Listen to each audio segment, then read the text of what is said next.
Shake them with Happy Sis, the show that jumpstarts your day with a bang.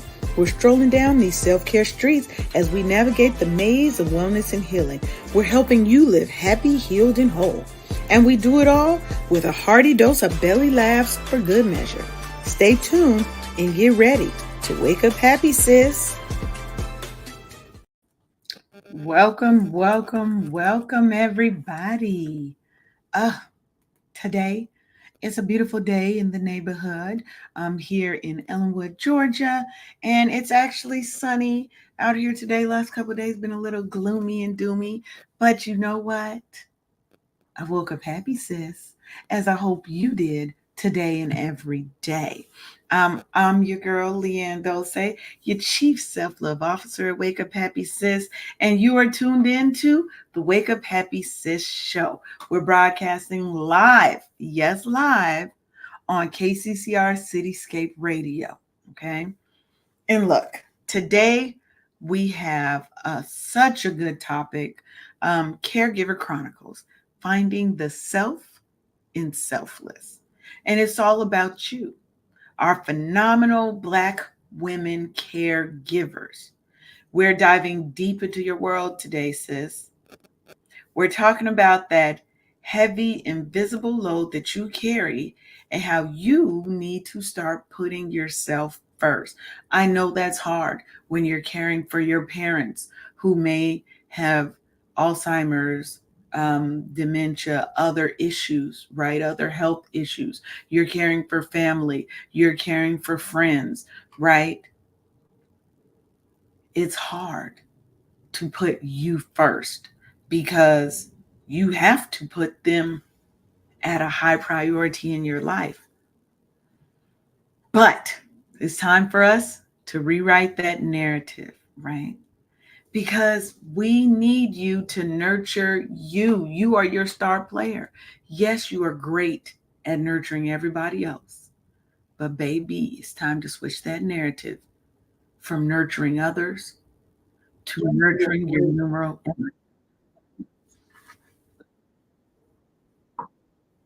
Whoa. Okay, that was weird. Ha!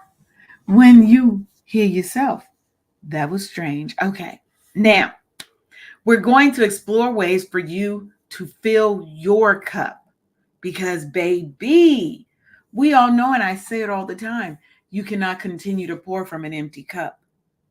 You're supposed to pour from the overflow, from the abundance that pours out of that cup.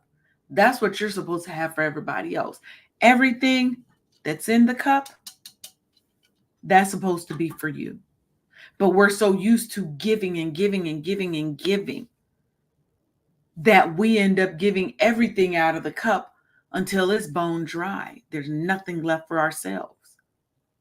So we're going to unpack the complexities of self-care when you live a life that's dedicated to caring for others. We keep it real, we keep it raw, and we keep it honest. But hopefully it's going to be rejuvenating for you. So remember, grab your favorite drink, whatever it is. We ain't here to judge. If you're at home, get cozy. If you're at work, get them headphones on and let's get this conversation started. Because remember, we're here to change the narrative for our people because we always going to tell our stories our way. So let's get into it.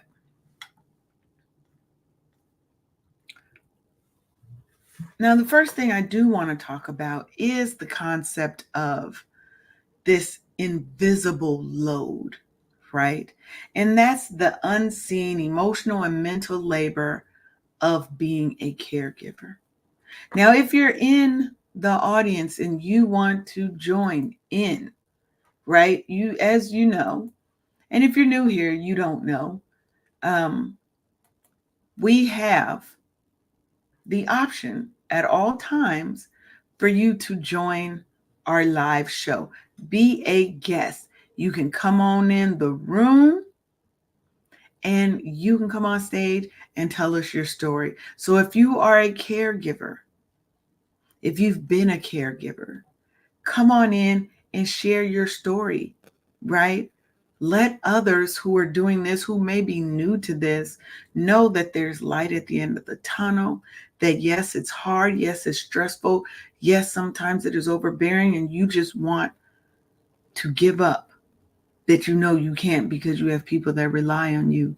Your story is valuable and it can be the help that somebody else needs.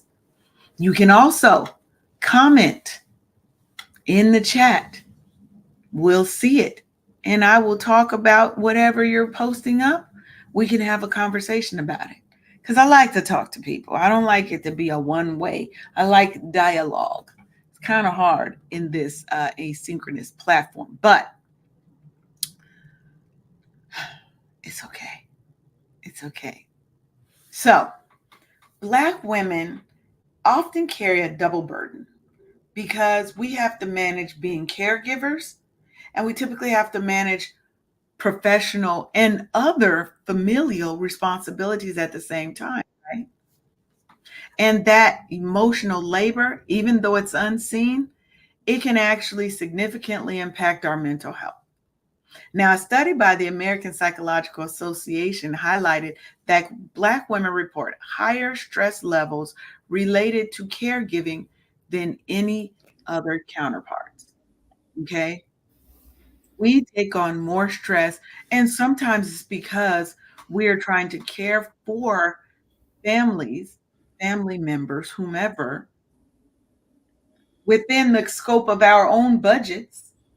So we are now having to take on the full responsibility of being the primary caregiver for an elderly parent, um, a family member who is not like your husband or your children, your immediate family. But we're doing that out of our own resources, which are already probably taxed in some cases. So now we're trying to figure out how do we manage and navigate this water. Sometimes we're the only one when we've got sisters and brothers and others who are supposed to be assisting. And oh, somehow it just all falls on us. All of that causes emotional stress. It's emotional labor that is put upon us. And where it's not something that you can easily just walk away from. So, how do you navigate that? And welcome, Sharonda. Good morning, ma'am. How are you? I'm fabulous, living my best life, blessed and Looking highly all favored. fabulous and stuff. Like they say, blessed and highly favored.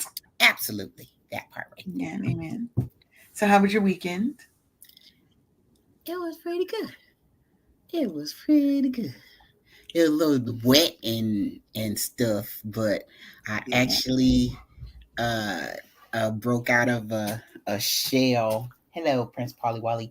And got out of my comfort zone and drove about 30 minutes to go see one of my old buddies that I used to work with Right. like 10 years ago. And it was so time well spent to be able to Good. catch up and, just love on each other and have brunch and stuff. So that was pretty dope. And, spent family time, and I'm excited for today's show. I had to first give a shout out to my baby brother. He turned 51 today, and Oh, had to happy go. birthday. What's his name? Jose Michael Scott Jr. Okay. Happy birthday, Jose Michael Scott Jr. Hey. Absolutely, Happy that's why I'm tardy today because I had to give him birthday. some loving, It's your so I had to birthday. call and check up on my baby brother. Always, always. All And so, right. and my sister was on the line too, and we were talking this today's show, the caregiving part. This is part two, I believe. And so I put a Facebook message up saying like, "Hey, caregivers, tap in.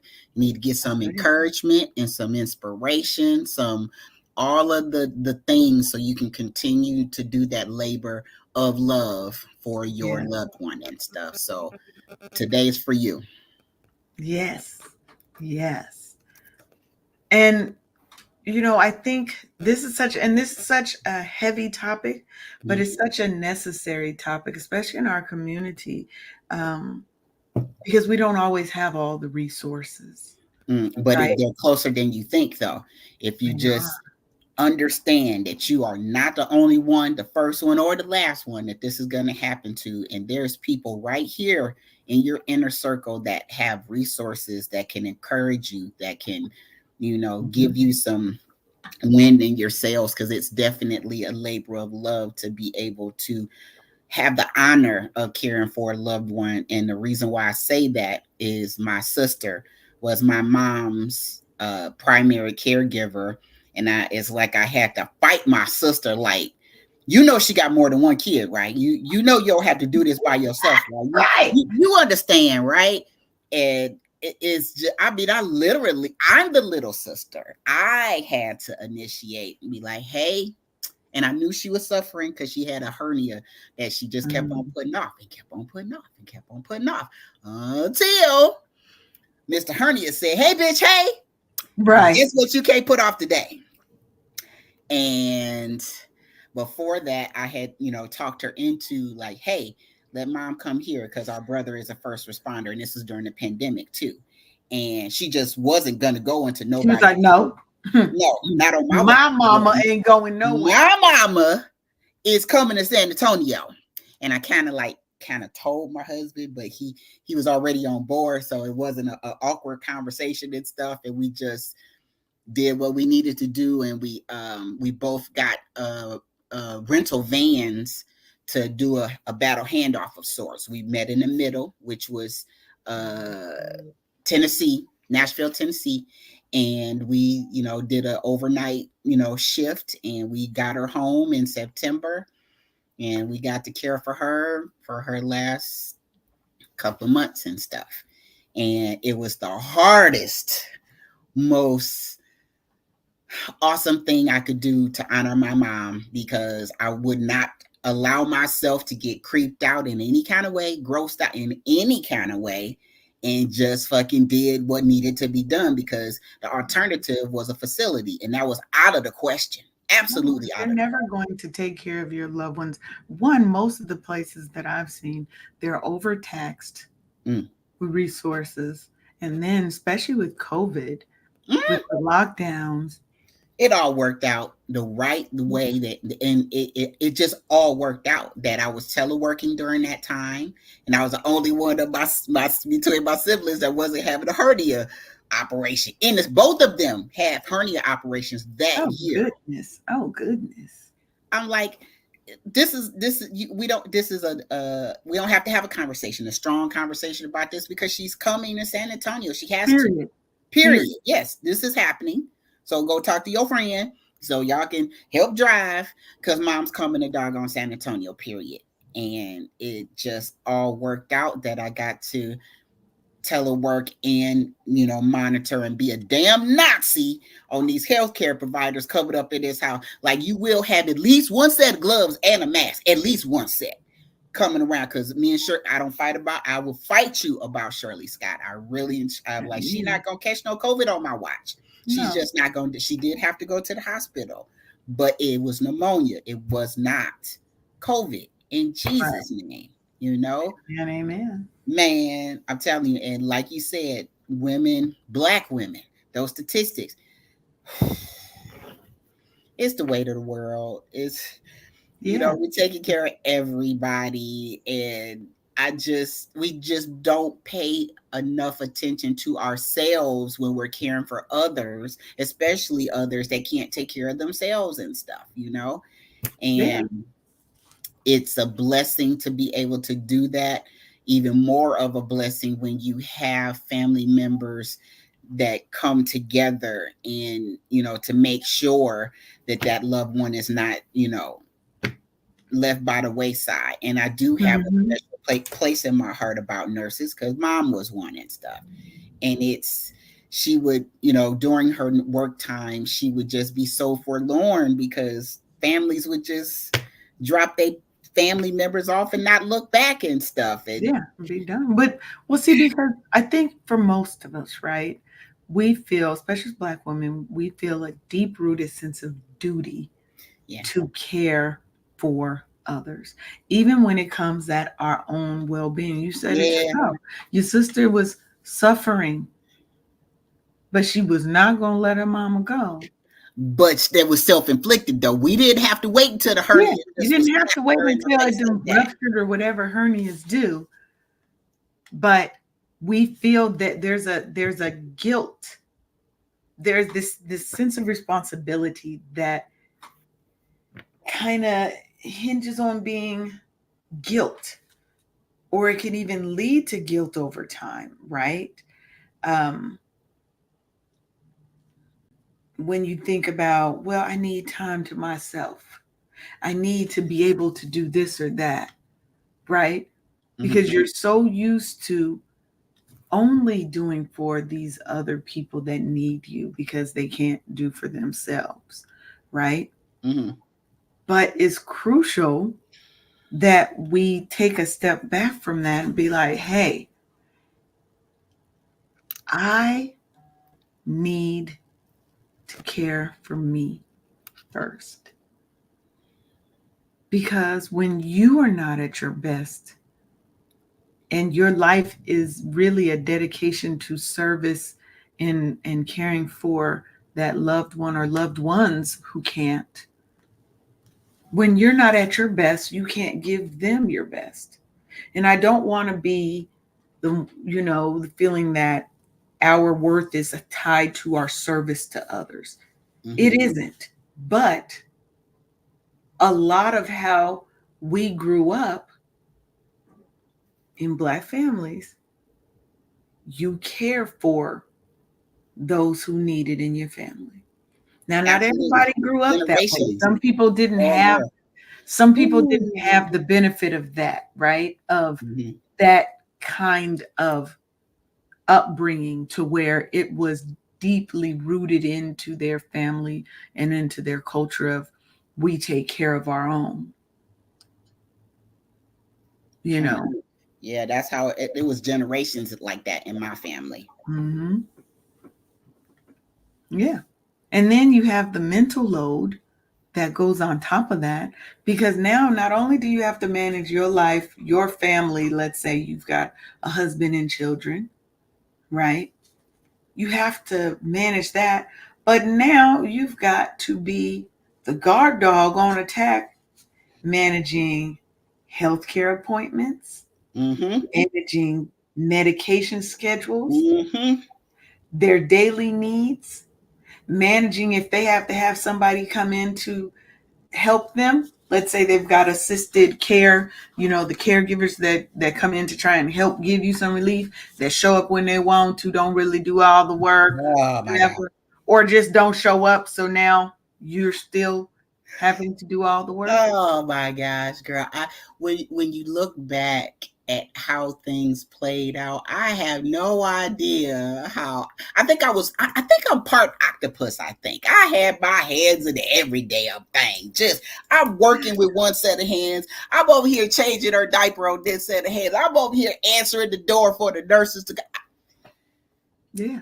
You can't think about it. You just gotta be willing to be able to give you the same amount of love and care that they gave you when you couldn't do for yourself as an infant. That's And right. now to be able to care for her on this end, I'm telling you, it was a whole damn blur almost from the time she was here to the time she left us and stuff because I'm working. Yeah, you Just just no, start, just you go, just just jump go, in just and go. you do what has to be done, Yeah, right? We do what has to be done. yeah. And a lot of times this stuff goes unrecognized. There's nobody who's going to give you an award, give you a Girl. pat on the back for taking care of your family. It's expected, it's anticipated, right? Mm-hmm. But I want to encourage people to self validate Mm-hmm. Oh yeah, and seek external support because you need help. absolutely.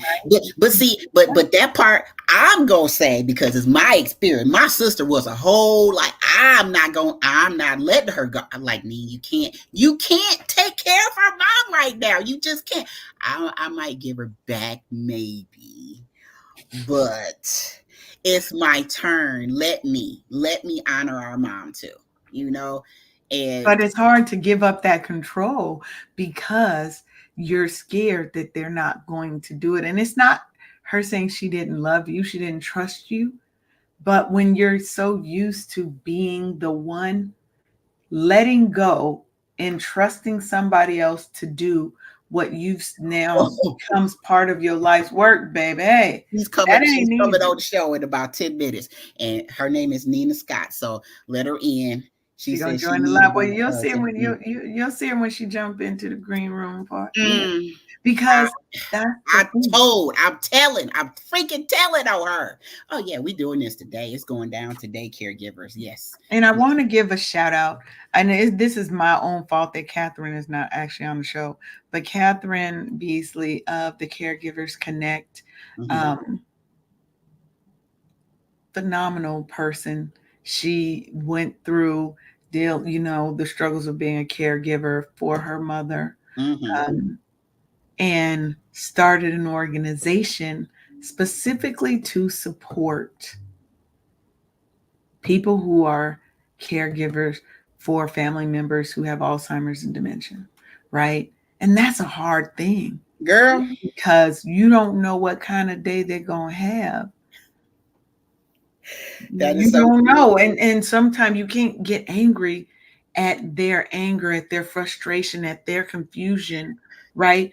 And how do you temper all of that? How do you manage the stress, right? How do you even reach out for support when you don't know if you can trust people to have your loved one's best interests at heart and take care of them the way that you would?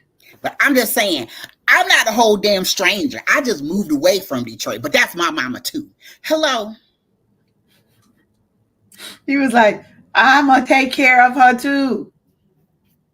Don't make me have to fight you. I will drive up there. All of the things. And when I actually even went there to try to give them a break, I'm trying to get her to go in the damn other room, let alone outside the damn house. Wait, She wait, all wait. up in She our wouldn't even go in business. the other room.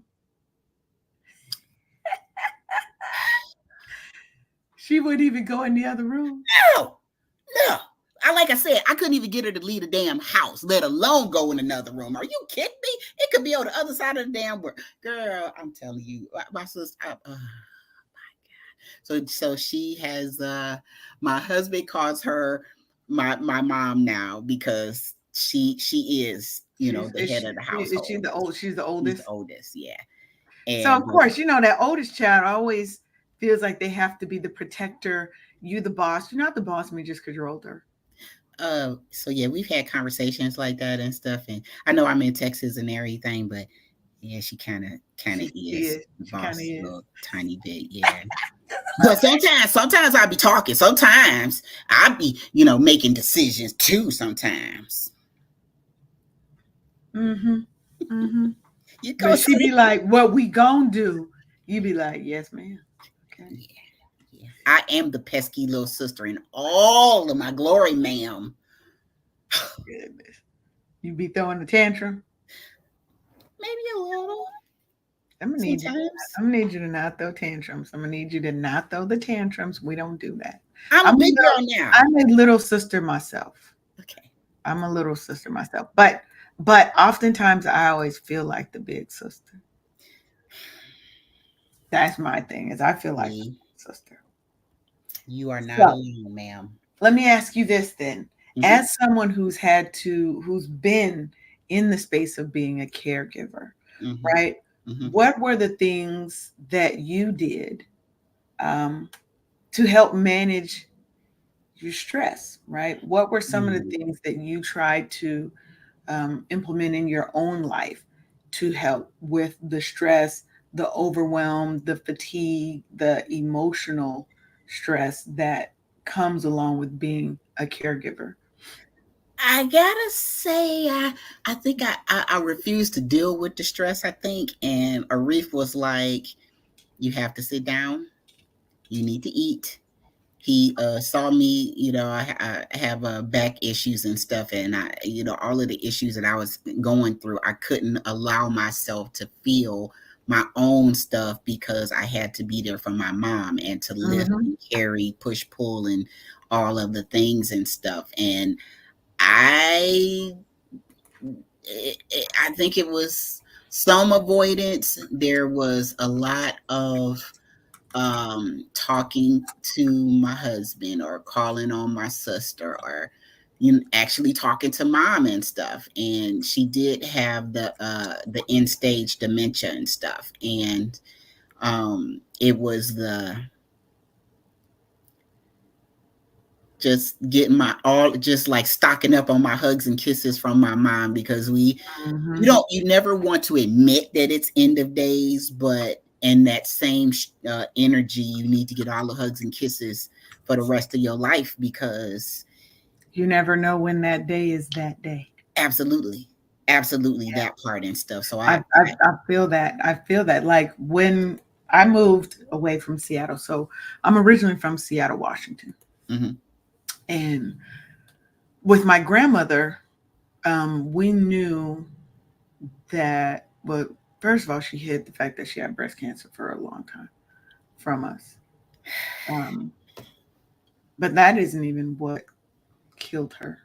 mm, But it went really fast. She had a stroke and a heart attack mm-hmm. that kind of left her paralyzed. She couldn't talk anymore. Um, and so we kind of knew, and it went kind of really bad quickly from there, right? Mm-hmm. Mm-hmm. So I wasn't there. And there had been a time when me and my grandmother had been at odds, and I didn't really talk to her for probably 2 years. Wow. Mm-hmm. Now imagine if things had progressed and I had still had my ass on my shoulders, as my great grandmother used to call it, right? Yeah. And not put my ego and my pride to the side for the woman that raised me, because my mother died. I don't remember my mother, Wow. right? I've always, the only person I've always known is my grandmother, my great grandmother, my great great grandmother, right? So, how would I have felt had that been, and I didn't have that opportunity to hug her and kiss her and talk to her, right? People don't think that shit's important, Man, but especially when you're dealing with a parent who has Alzheimer's and dementia, and they don't always recognize you.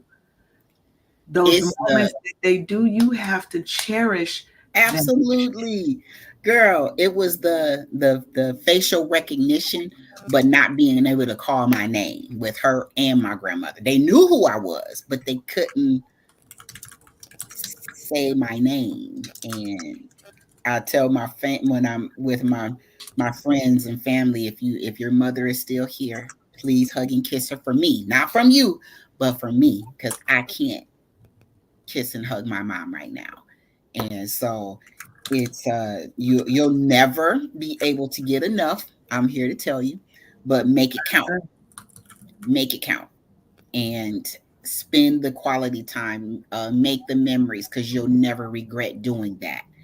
Um, and put your pride aside to the You point have to. where, yeah, because you don't You know. have to. They're here today, they might not be here tomorrow. You never, I'm telling you, it comes that quickly. It comes and goes that quickly, that they're here today and they might not see tomorrow, or hell, the next couple of minutes, whoever.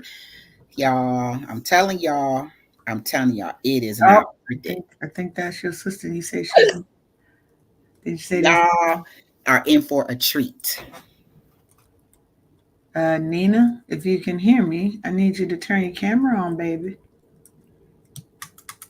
Come on, big sister. Maybe she don't want to be on camera. Sometimes people are shy. They don't want to be. Oh, there she go. Hold up. We about to pull her in.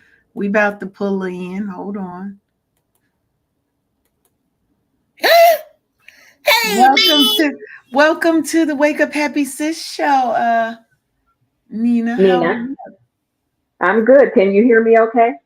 We can. We can. Okay. All right. Hello, big sister. Hello there. Leanne, this is my big sister, Nina Scott. This is the one that prayed me into existence. Promise to God. Promise to God. She summoned me. She actually did summon me, y'all. So anything that I got going on is her fault because I wasn't messing with anybody. I was, having a good time in my spirit life and stuff. Right. She My called you spirit, into the human form.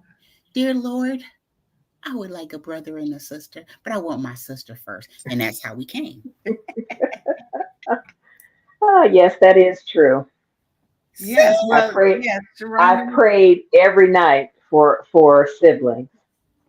That is, I love that. I love that. I can't say that my sister prayed for me. My mother was kind of young when she had us. So, Okay. but I love that. So Yes. Sharonda's just been kind of sharing with us that you were how do we put it nicely? You were not sharing uh the caregiving of your mother and I did. I and she did. and she could not get you to even leave the room, let alone the house. Oh Tell the So if you truth. Lord. will Tell the share a truth, little ma'am. bit, Tell the yeah, truth. share a little bit with us, kind of what that experience was like for you. Well, it part of it wasn't by choice necessarily. It was just a necessity because I was here with mom and my sister and brother were out of state. And then it just became that was habit for me. And I didn't know any other way. To release that felt like I was failing something because that it was my responsibility. But once again, out of necessity, God stepped in and said, "You got to do this." So that's how our mom ended up with my sister. It was all divine. It really was because I was a full-time worker and the company that I was working for went out of business and it all happened. It was like clockwork. It went out of business in mom got sick in June of 2018. Mhm. And so my plan was I'll take the summer off. I've been working my whole life. I'll take the summer off and I'll start looking for employment in the fall. Mom got sick in June and it was an up and down roller coaster ride from that point on. I Mhm. would go to job interviews and get to the point where I was at second and third interviews and getting job offers, and something would happen to my mom. So I just decided until she was stable, I'm just gonna make it work. I'm not looking for work. No, And yeah. up until go ahead, you had a question? No, I was gonna say I definitely get that. Sometimes it is that divine intervention. It's like I need you to just focus in this space right now and trust. Right, right. And so from June of 2018 until what month was it? 2020, when I ended up with a hernia, part of which was because of lifting our mother, and I needed surgery.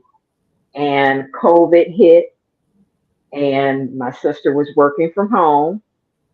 She was the only one who could take care of mom because we refused any other. There was Yeah. no other option. There is no nursing home that can take care of mom like we can. So she ended up in Texas. But let's just So go ahead and go back a little ways and stuff because you prayed for me to be here, ma'am. yes, ma'am. I was sent here to help you, and plus Shirley Scott had more than one kid. I just would submit that to the court and stuff. Well, her other two children were in Texas, and I was here with her. Hmm. But I'm But just saying. when it came time to hand over the reins, you were there and you picked up all the slack. Hmm. Hmm. We ain't going. Oh, we're going to say I had to wrestle you for it and stuff, but you was tardy to the party, but you got on board and stuff. So. Hmm. I mean, Yeah. a hernia is a big deal. Cause Oh yeah, yeah. that doggone Herdy was slapping her around like it was a pimp, and she was like, "Oh my god!" That the surgery was no joke either. Like And me, that was my first time in 50 plus years. That was my first surgery. like Oh me, tap wow. out. Let me come on in. I've been prepared for So, it. Come on. you know, my doctor told me that it would be, I think the recovery was 12 plus weeks. Mm. And she asked me what I was doing, and I told her I was a caregiver and I have to lift. And she said, you won't be able to lift more than 10 pounds for about 12 weeks. Oh wow. So, yeah, So she had to let me help her. Then she had to. So right. let me ask you this. How did you deal with, because you hit on something that I think is very um, relatable to other caregivers, is Hmm. that letting go and letting somebody else come in made you feel like you were failing at caregiving. Right. So Right. how did you kind of deal with that? How did you deal with that emotional baggage that came along with that to get past it? Right? Because even though you still having surgery, it's still not easy for you to Right. let her go and know that, okay, I can't take care of her. Right. Well, I think part of it was because I trust my sister, because I don't think I would have been able to do it had it been like a facility or something. I don't think I could have done it because I don't trust people like that. Not when you're talking about mom. But I also I did. I stayed, told her we that. were in constant contact. So Wait, anytime she had a question, I was there with, because I had been doing it for so long, I knew, you know, I Mhm. knew all the information that she needed. wait. So I I was told. I still told her. involved. I just wasn't physically involved. I told her when I flew in to come and help and give y'all relief, you wouldn't even leave the house, let alone be in the other room while I was taking care of our mother and stuff. Like, if you go sit down somewhere, I flew in here so you can go sit down somewhere, and She she ain't just trust you wouldn't. yet. She ain't trust you yet. She had to make sure. And she just got done saying, "I trust my sister." No, no, no. Whatever, She said ma'am. she trusted you after that. That Right, exactly. that day you was Exactly. a trainee. You were a trainee. Right. You don't let the trainee take over the company day one. She talk about. She made me Exactly. feel like I'm a stranger in my childhood home. I'm just saying. I'm just saying. And the other part of it about me being the one, my mother was a caregiver for her mother, and Mhm. I witnessed everything that she did. Now our grandmother had Alzheimer's at the end, and so it was an emotional caregiving Mhm. before it became physical, because Mhm. when it started with confusion, some memory loss, mood swings like you wouldn't believe. Mhm. Our grandmother, who was the most quiet, meek lady, was now had violent tendencies. So, seeing the my mother take care of that and witnessing and helping with that made it easier for me when now mom was the one who needed to be cared for. Mhm. Yes.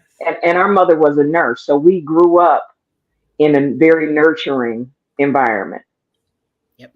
And I think that So, helped, right? That I think that yes, definitely helped is one being the oldest, you already feel like I got to look out right, for everybody. I've got to be kind of the second mom. That's kind of how I felt my sister felt. I'm the youngest. I'm more like a brother. okay, But I felt like that's okay, how she felt. Like I've got to take care of everything, you know. right, And then now being able to do that for your mother, I agree with Sharon about it being an honor of being able to do that because you grew up in that nurturing and loving environment where we take care of our own because Mhm. I don't know yes, what we they're going do, to do to you over there.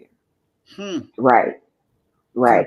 And our mother, being a nurse, she worked in nursing homes during her career. And we heard horror stories. And that was like, that's not going to happen, not with us. No, that's not going to happen.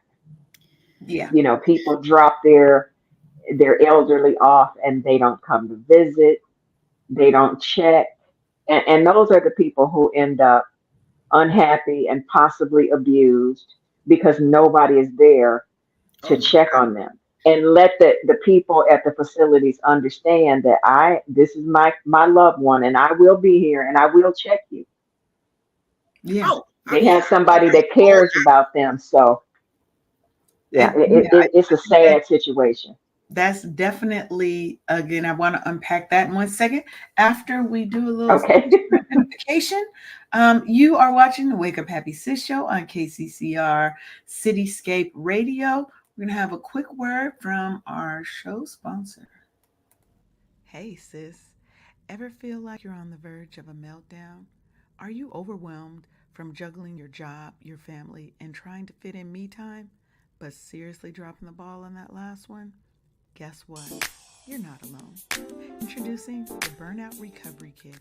It's your 14-day lifeline to go from burnt out to lit up. Get ready to reclaim your joy, energy, and that I got this attitude. Grab your free ebook, a purpose-driven workbook, daily email prompts, as well as SMS boosters and Q&A sessions. It's like a spa day for your soul, and guess what? It's totally free. Don't waste another minute feeling drained. Go to officialburnoutrecoverykit.com right now and kickstart your transformation. The Burnout Recovery Kit, because you deserve to be at the top of your own to-do list. Don't just cope, thrive, sis. All right, we are back, everybody, and we're talking to Sharonda and her sister Nina. We're talking about caregivers, putting the self back in selfless. So I want to switch up a little bit and talk about um, the aspect of caring for you when your life has now become devoted to caring for a sick loved one. So what were some of the things that you did, if you did anything? Because I think most of us, we just go right into it and I'll put me on the back shelf. I'll worry about me later, right? What were some of the Mm. things that you did that kind of helped you kind of get through? Because this is a very stressful and emotional thing, being the caregiver. um, Talking to my siblings. I didn't do it on a regular basis, but I'm a movie person, so not working, I had the ability to take in a movie, you know, matinee by myself, taking myself out to lunch Mhm. occasionally. Um, Luckily, I was in a situation where I could get away from the house for a few hours at a time, because my uncle is here. Nice. And so getting together with friends, it wasn't that often. It may have, I also belong to a book club. We meet once a month. So that was a few hours once a month. Um, and just, other than that, I was around the house. I stuck around the house, did things around the house. But getting out, even going for a drive by myself, listening to music, things like that, Mhm. going for a walk, all of that, I think, helped keep me together mentally. And I still had those breakdown times where it was just too much. I was frustrated. You Mhm. feel helpless because there are problems that you can't solve. You just have to deal with them and work your way through them, but there's no solution. Yeah. So, but I you do have to take some time for yourself. You just like mothers have to take care of themselves before they can take care of the child, just like the safety instruction when you're on a flight, and they say the oxygen mask, put yours on first before you put the one on your child. You have to take care of you first so that you're able to take care of whoever it is you have to take care of. Yes, I wholeheartedly agree with that. Um, and I know it's hard for people sometimes because, I think you were blessed that you had a good support system around. You had an uncle who could, you have your sister and brother who were willing to step in as necessary. And everybody Hmm. doesn't always have that. So let's make that Yes, statement. Every that's caregiver true. doesn't have a strong familial support system, but you've got a That's true. support system. Sometimes we have Right. to reach outside of ourselves and let go a little bit, and trust others to support us in our community. I think that is one of the things I picked up is make sure that you have a support system, whether it's family, whether it's friends, whether it's joining an organization of other caregivers, and maybe you guys can swap and they can help you and cover your family member, and you can also cover their family member sometimes, right? I think that having that, also just having somebody to talk to who understands what you're going through.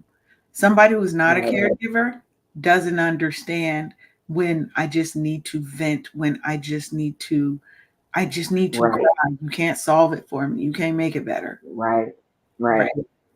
So I love that you are, even if it's not very often, is taking time out for yourself to replenish yourself, but also not being afraid to break down and cry. Sometimes we need to cry. It is cleansing. It is cleansing. Right. So yes, it is. Now, Sharonda, ma'am, tell me about kind of your experience in being able to care for your mother kind of those last months.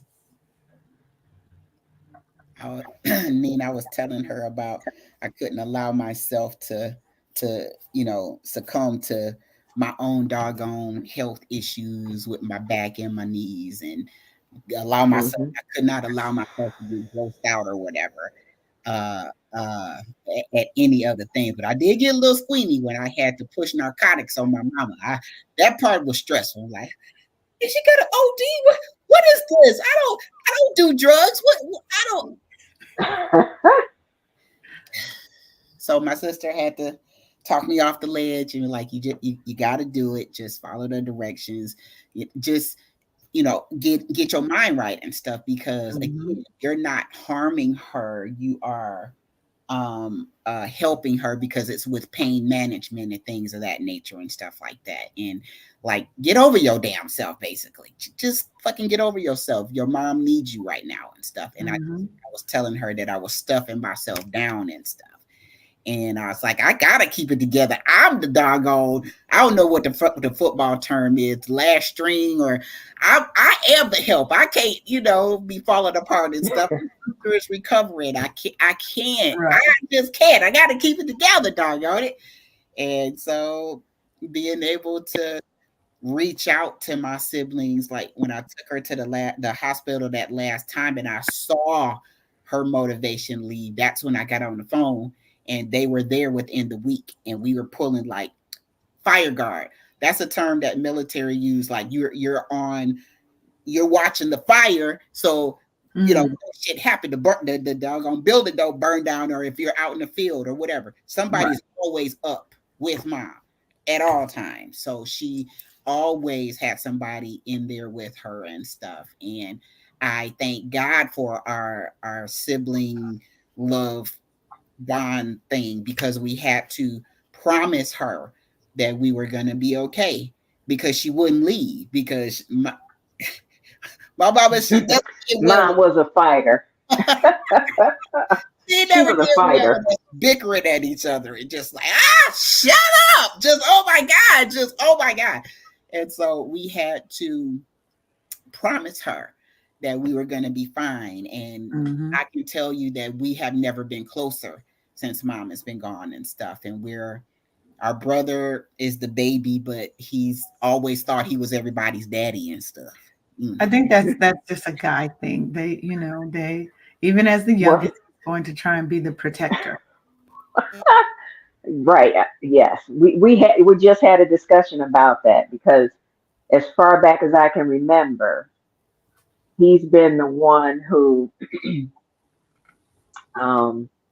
definitely was the protector. And I think it was in his nature to begin with. And then he went into careers that reinforced that position. He went into the military and then the police force. So he's been a protector his whole life. Absolutely. And he's the baby, but he thinks he's the boss of everyone. Yeah. I told her that's why I was late today, because we were, saying happy birthday to the baby bro. Wishing him happy birthday. Yes. That's a beautiful thing. But I love that connection, and that it actually brought you guys closer together, and that you had to work together. When my grandmother passed away, I was telling Sharonda she had a stroke and a heart attack. So that kind of rendered her, she wasn't there anymore. Right? She wasn't there. She looked like right through you. And so now me and my boys were on a flight last minute coming here. There's major fights over her end of life because they wanted her on life support. And we're like, that's not what she wanted. That's what you're not going to do. I'll fight all of you about this. I'll fight all of you about this. Right. And just that, but I will say that I think for those living there, it did bring them a lot closer together. And they're all a younger generation anyway, like my daughter and my cousins, right? That brought them closer together. And I think that unity is necessary in times like that. You have to definitely rely on your family. And if you can't, find someone else that you can rely on that can help you, because there is a lot of mental and emotional and psychological issues that are happening for you too. And sometimes we don't see it because we're on go. We're so used to just doing that it doesn't hit you until after that loved one may have departed. And now you have to sit with that. And there's a lot of things that we have to work through. I want to welcome Haas. Haas, turn your camera on. I can't bring you on if your camera ain't on, sir. I want to talk to the people that are not the primary. I want you to know that you need to support the primary person. Yes. Because they are the ones in the trenches. They are the ones that are the every day. They can't even sleep because they're thinking about their loved ones. I want you to know that your support of them is vital, because my mother and my sister couldn't even hardly say they needed something, and Amazon already knocking on the doggone door. So now, something that I want to interject, and something that Leanne mentioned, is it helps tremendously, and this goes for all of us. If you tell someone close to you, that if something happens to you, they need to know what your wishes are, so that the family doesn't feel guilt or confusion or anything, like the thing about the end of life and what your grandmother wanted. Well, our mother, at one stage when in her illness, we were told that the doctors were saying that she needed a feeding tube. Well, Mom said no to that long ago. So I had to explain that to her brothers. It wasn't my decision, because I want her here forever. But this is what she wanted. That's a quality of life issue. And she didn't want to live like that. So I had to go with her wishes, do what she wanted. And sometimes it's a fight. And sometimes that's it is. I want to say, hey, Haas. It shouldn't be a fight. Hey, Haas. But it usually is, because what you're dealing with is people's feelings of guilt that they may not have been around that person or doing all the things that they feel they should have been, right? Right. When you're dealing with that, and the fact that they don't want to lose that loved one, they're not going to go with I don't care what she said. I want her here. So I want you to keep her on life support for what? So she can be a vegetable? That's not what she wanted. That's not what we're going to do. Right. Right. So I wanted to just put that out there and give the primary caregiver grace, because they are going to be on your ass about everything, because they have to be that bulldog, but don't take it personal.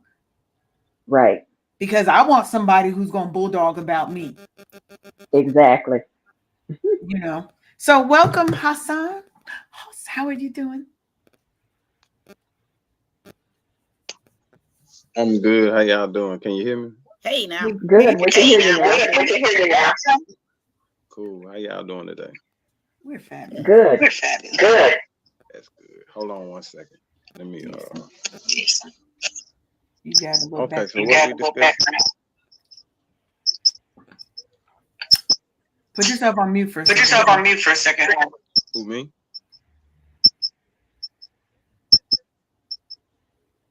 Okay. Yeah, your mic is bringing in some feedback. Do you have another device on? Another device on with the link? Is that good? That's bad because that's That's the bad feedback. because that's the feedback. That's the feedback. Yeah. Mm-hmm. You may not be able to You hear may it. not be able to hear Every it. time we say Every something, time we hear say it. something, we hear it. So, Oh, hold on. Let me turn my volume down something. That might be the issue. How's that? Better. Yep, That's better? yep. We can deal with that. Okay. we can deal with that.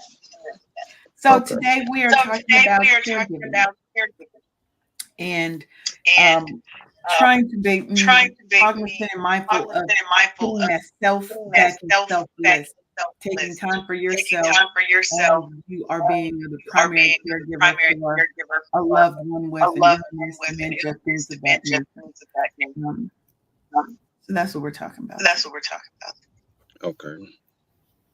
So have you Alright. ever had So to have be you a ever had to caregiver be for a a loved one? caregiver for a loved one?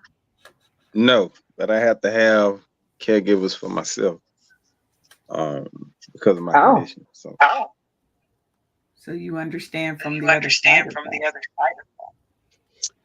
yeah, and just to be perfectly honest, it's kind of hard to deal with because I'm only 45 years old. So that's a hard topic and a hard discussion to have amongst individuals. So I haven't even had it yet, as of yet. So I need to get on that myself. You do. You do. What she said.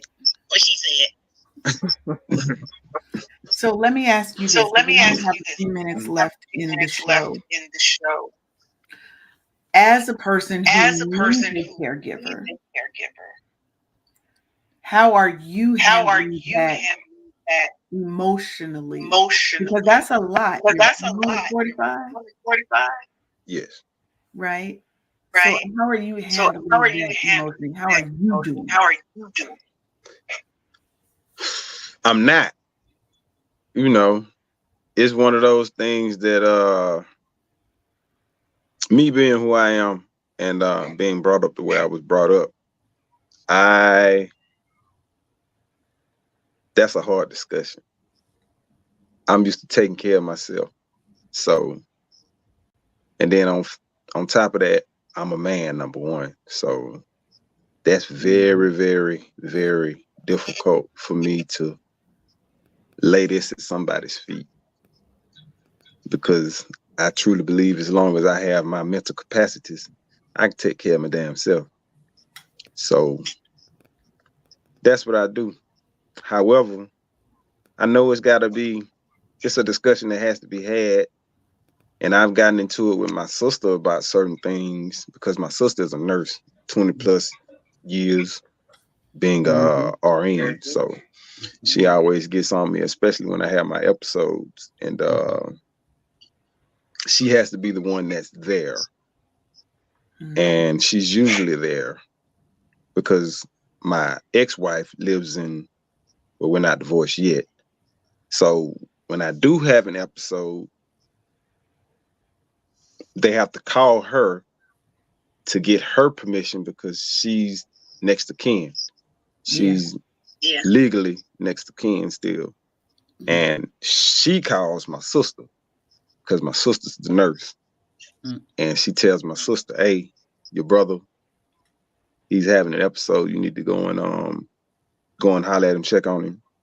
And my sister has, like the last time, my sister had to come to the hospital.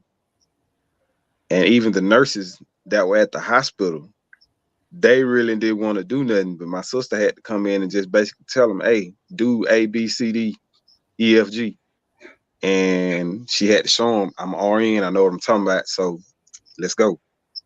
And they jumped on it. So, you know. It's hard. Well, I have a comment suggestion. You need to make your sister your point of contact legally. that's what she's been saying, and I'm Listen, looking into man. that. Listen, You know man. Gotta what? get it done. You know what? I Get it really done. haven't. Stop playing. Stop playing. It's You gotta easier get it said. done. It's easier said than done. No, it ain't. Yeah, it is. It really is. For me, it really is because my incapacities only last for that long. It doesn't matter. And for me, this is just me. You Mhm. know, like I said, I'm a man. I like to take care of myself. Right. So that's the difficult part. Me having to depend on somebody else to make decisions for me. We're But your not sister saying is not giving her your whole. It We're not doesn't. saying giving It her that doesn't whole- matter. We're saying make her the contact, huh? Instead of your ex-wife, make your sister your legal contact. Just the contact, so they ain't got to go around people to get to your sister. I understand it's hard feeling like you're giving up being independent. You have to get out of your own head right now. And I'm talking to you as your friend. You have to get out of your own way. This is your life you playing with. Yeah. So get it done. It is easier said than done. Stop playing. In my case, I'm my uncle's point of contact. He has a daughter who wasn't in his life. I've always been in his life, so on all his paperwork at the hospital, I'm the point of contact. And he's told me what his wishes are, so I know what to do if something happens. So if you trust your sister and you trust her judgment, make her that person. That way, in an emergency situation, trying to call the wife or soon to be ex-wife, and then she calls the sister, those seconds count. And the fact that she is a nurse, that makes it even better because she knows what to tell the hospital and what to expect from the people who are caring for you. So you got to make it her. If you trust your sister, make it her. Because she's already shown that she's fighting for you. Mm-hmm. You want somebody like that on your team. Yeah. And she's your sister, so she's gonna look out for you. And she knows that you're a man, and we know how men are. Mm-hmm. And I'm not a man, but I'm that really independent, and I don't like to ask for things, and I don't like to depend on people. I'm still that way. But I trust my sister, and I would go to her if I had to. Might not be anybody else. My brother. That's it. But yeah. You got to have somebody like that to speak for you if you can't speak for yourself. Got it. Do you though? Yeah. I mean, this isn't anything that I haven't heard before. I just got to do it, you know. Yeah. And it's it may not be forever, just for a time. Right. You can always take it back if you're doing something legal. You can take it back. Like you said, as long as you're in your right mind, you can take it back.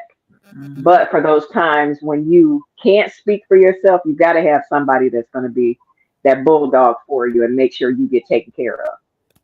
But see, here's the thing. Even though I haven't like officially written anything down or anything of that nature, what I have done, especially after this last episode, is I did a video and I sent it to my sister. Okay, that's good.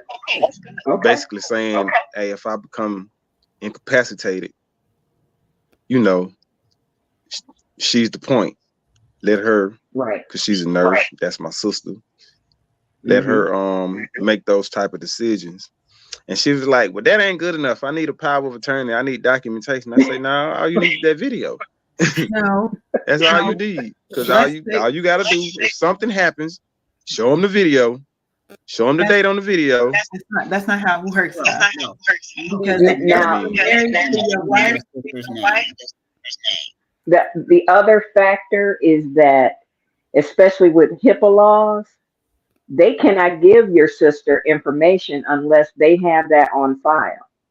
Otherwise, it will automatically go to the wife because legally she is your next of kin. So if you wanted someone other than your soon to be ex-wife, you have to put it in writing. Having the video is not enough. Period. Period. They use videos for everything else. Not legal stuff. Not legally. Not legally. Not legally. Really? Y'all sure about that? Go ahead. Go ahead. Go to the hospital. Stand. Say that again. Quit fighting. I said, go to the hospital, show them a video and see if that happens. They legally cannot tell your sister nothing unless your wife gives approval. Just like you said, oh, they had to contact my wife and she had to call my sister and da-da-da-da-da. That could have been the difference between you living and you dying, huh? Those minutes could have been the difference. The fact that your sister was the one telling the nurses and stuff what to do because they didn't want to do anything could have been the difference between you living and you dying. That part. At the end of the day, all we're saying is, you know what you need to do. Sometimes we have to put our pride to the side and do what is best. Your sister's already told you what she needs. It doesn't make you any less independent. It's a safeguard so that you've got somebody fighting on your side when you need it. And you know, going into these medical facilities, they often do not have our best interests at heart. You need somebody to fight for you who knows what needs to be done, and that's your sister. So we just saying, get that legal part done. It doesn't take anything away from you being a man and you being able to care for yourself now. It's the what if situation. If the what if turns into a win. Do you see what I'm saying? So what happens if there's another episode and you and your estranged, between you're estranged and your sister, who is going to fight for you without hesitation, without having to push it off, without get somebody else to do it type of shit? Who of those two are going to come to your rescue? Both. She just got done telling both them. According to your question that you just asked, both of them will. And my estranged will defer to my sister because she's a nurse. Mm-hmm. So she's going to defer to her for her advice. I understand that. I'm not dispute. Y'all see, I ain't saying nothing against to refute what any one of you are saying. I'm just listening. I got to get paperwork. Cool. Yeah, you got to get the paperwork. That's all we saying, huh? That's all we saying, huh? I say you got three people talking to you right now. Say what now? I said you got three strong women talking to you right now. And go on, just do it. Y'all acting like some cyber bullies right now. But I'm gonna roll with it. It's all in good. Okay. It's all good. So you know, we're just giving you the good. We're not trying to pull no punches or nothing. Hopefully, you're preaching to the choir. Yeah. Amen. Mm-hmm. But yeah, I got to get that done. You know, so I get it done. I have to write something up real quick. It sounds like you have a good relationship with your soon-to-be ex. Both her and the sister, maybe you can talk to both of them together at the same time to tell them what your wants are in case of whatever happens. So they both know.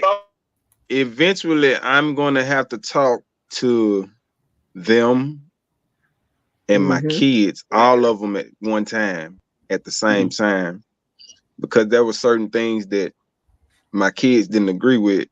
And it's like, you're gonna have to be quiet on this because this your aunt, and your aunt knows what she's talking about. So just hush.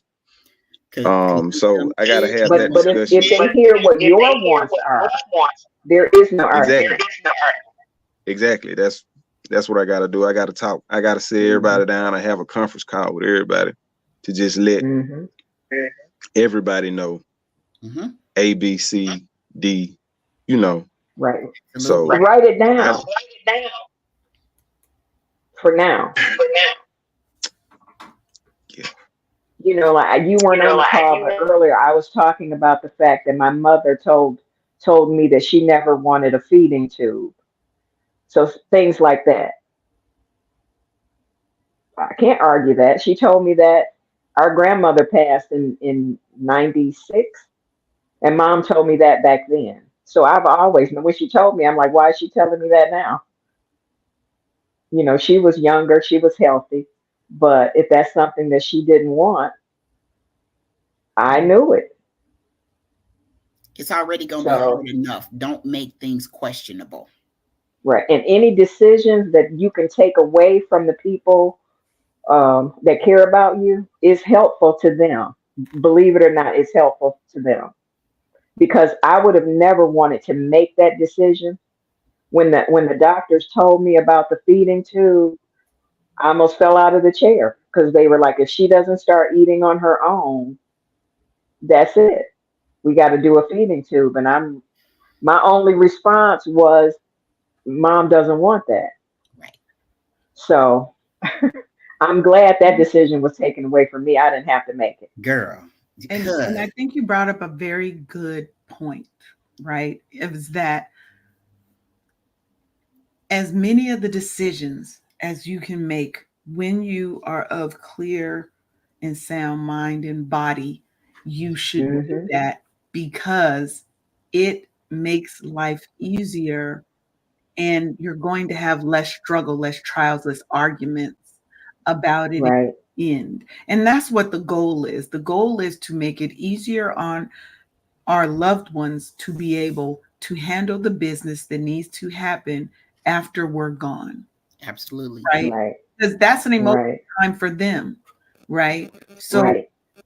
as much as you don't want to do it because it makes you have to realize that there is an issue, that there is a potential that you may not make it. My friend Tasha, when she passed away, she was having seizures.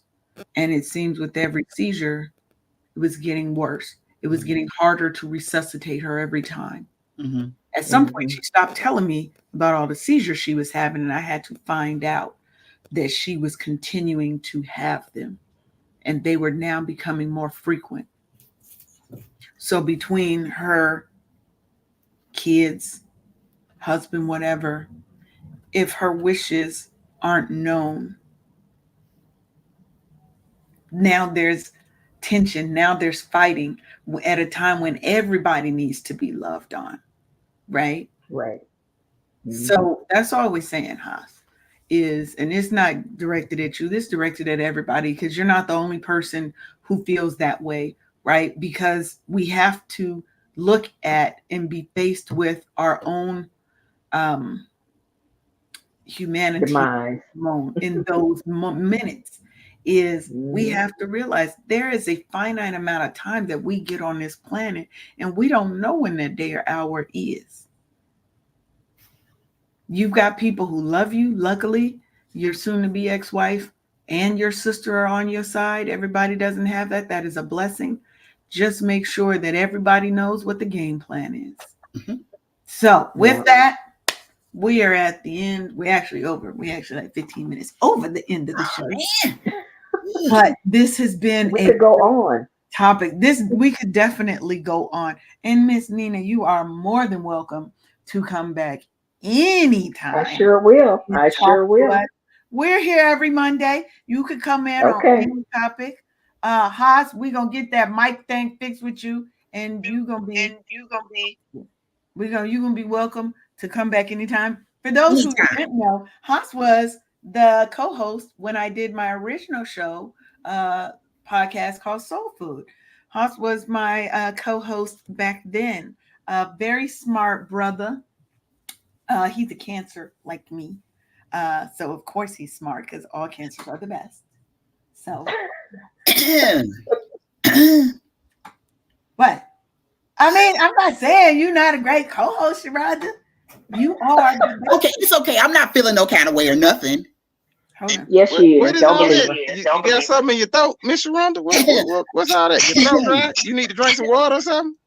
You good? It's the cancery only zodiac thing. Because I'm here too, y'all. Okay. What Look, what sign is are your Next what's your month, sign? December 11th. Lord have mercy. You one of them. Okay. Yes, she's one of them. You one of them. Yes. You one of them people. Okay. Did you tell already? The know-it-alls of the zodiac. Okay. You one No. of them. No. Lord. Rhonda is an amazing part of the show. Because we tell all the stories. Rhonda is the comic relief because you know she's gonna come in with a joke. Bro, she has been opening up my head with a can opener and exposing all of the things. So, and that's how we're able to stay on the air because she over here inside my head kicking shit around and stuff. So, but we make it work. Used to do that to you too? Yeah, she asking you. She's talking to you, Haas. You on mute. You're on mute. Oh, does Leanne do that to me? I mean, we cancel, so we kind of sit on the same wavelength anyway. So you know, no need for her to dig too deep because I know how to cut all that off. Well, can you teach me some Jedi mind tricks? Huh? Can you teach me some Jedi mind tricks? Because I can't seem to block her because she just be all up in my head and stuff. Oh, in order to be to do that, you got to be a Jedi or a Padawan, and Sagittarius don't fall into that category. So my apologies. Y'all just don't have that ability. I'm feeling some kind of way right now. You know what? Y'all we're not doing this today. We're not doing this today. There is no Jedi mind trick. What happens is I bring about what needs to happen for a transformation somebody needs to have. That's all it is. Through my head and my experiences and stuff. Huh? I mean, it's not my fault you got the experiences that match what I'm talking about. Okay. See, you got the experiences. I got all the tips. They need the experiences and the tips to go together to mesh to make a cohesive unit. It's the yin and yang. That's it. Now, you're supposed to be on my side, ma'am. You're supposed to be on my side. I'm always on your side. Period. See, she is. Now, Sharonda, as we close out, tell the people where they can find you. Y'all, we getting to the end of the year. Y'all know what happens, y'all business owners. It's time to get your books together so your tax man don't kick you out their office. Come find me at bookkeepingforlife.com, and I'm here to help. And Miss Nina, if you want, I don't know if you want to give any socials or if you want people to connect with you. You don't have to, but if you do, you I'm sorry, I couldn't hear you. Do you have any final words for the people?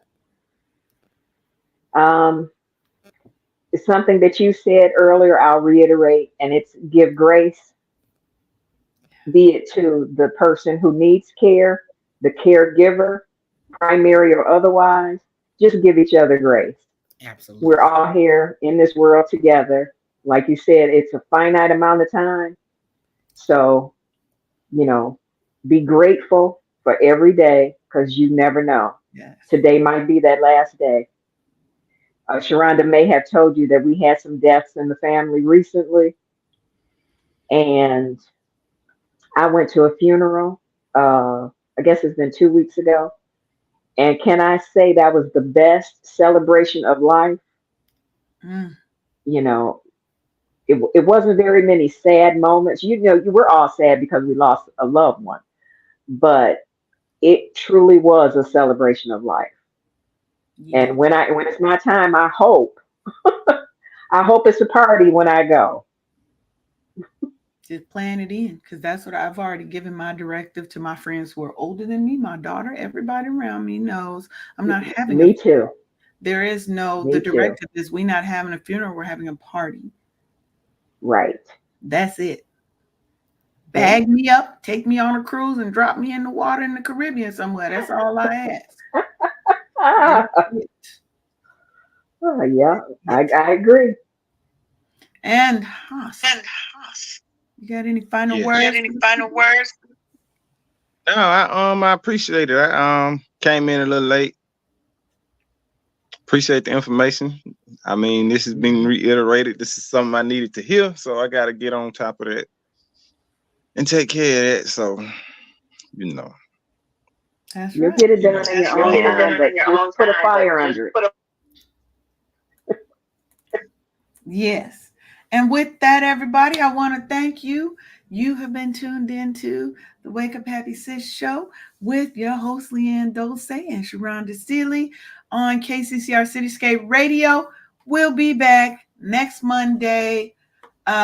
New topic. Next Monday about sexual health. So you wanna be tuned in. Okay.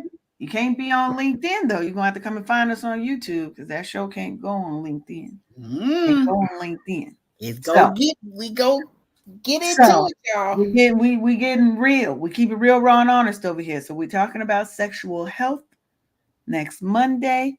Hopefully, my guest that I want to come on can come on, because sex is something that a lot of people are having, and people are so scared to talk about, right?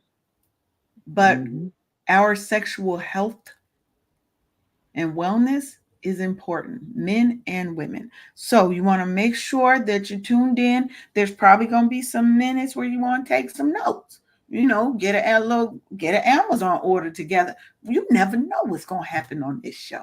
Just know it's going to be good. It's going to be helpful. It's going to be insightful. So tune in 10 a.m. Eastern every Monday. Sharonda and I, we got you on lock. And with that, have the day you were meant to have, because you have control over that. You may not have control over what happens to you, but you have all control over how you respond to it. Love y'all. See you later. Have a good one. Thank you for tuning in for another episode of